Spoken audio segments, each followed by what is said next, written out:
அம்பத்தூர் ஏரியால திரும்ப ஒரு டெட் பாடி இருக்கிறதா இன்ஃபர்மேஷன் வந்திருக்கு. சரௌண்டிங்ல இருக்கிற ஸ்டேஷன்ல இருந்து யாராவது உடனே ஸ்பாட்டுக்கு போங்க. சென்னை அம்பத்தூரை அடுத்த அத்திப்பட்டி பகுதியை சார்ந்த நாராயணன் என்பவருக்கு சொந்தமான அடுக்குமாடி குடியிருப்பு கட்டுமான பணியின் பொழுது ஒரு பெண் மின்சடலம் கண்டெடுப்பு.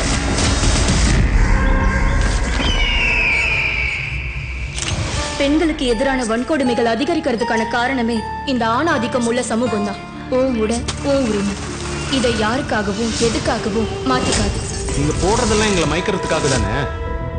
இந்த மாதிரி போடுறவங்க ஒண்ணு ப்ரொஃபஷனலா இருக்கணும், இல்ல ப்ராஸ்டியூட்டா இருக்கணும். எந்த லோஃபர் எப்படி பார்த்தா எனக்கு என்னடா? 8 மணிக்கெல்லாம் என் பொண்ணு வேலைக்கு போயிட்டு வந்துருவா சார். ஏய் திவ்யா, ஐ லவ் யூ டி. எதுக்குடா கொண்டீங்க இந்த பொண்ணை? ஒரு 6 டைம்ஸ் மாதிரி ஹேண்டில் பண்ணி அபியூஸ் பண்ணிருக்கானுங்க. வெளியில வா. மச்சான் போலீஸ்டா. பொண்ணுங்கள உனக்கு செக்ஷுவலியா? எவடியா பசங்களா?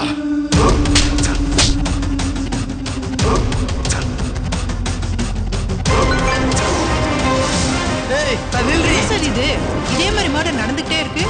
அந்த பொண்ணு திவ்யாவை என்ன பண்ணா? என்ன சார் சொல்றீங்க? பெத்த தாய்க்கு அடையாளம் தெரியாத அளவுக்கு வீட்டெல்லாம் செதிச்சிருக்காங்க. போலீஸ் ஒலிங்க. ஏன் சார் இவ்வளவு பிரச்சனை? எவனும் பிறப்புல பாக்குற ஜாதிய பெண் உறுப்புல பாக்குறது இல்லையே. ஏன்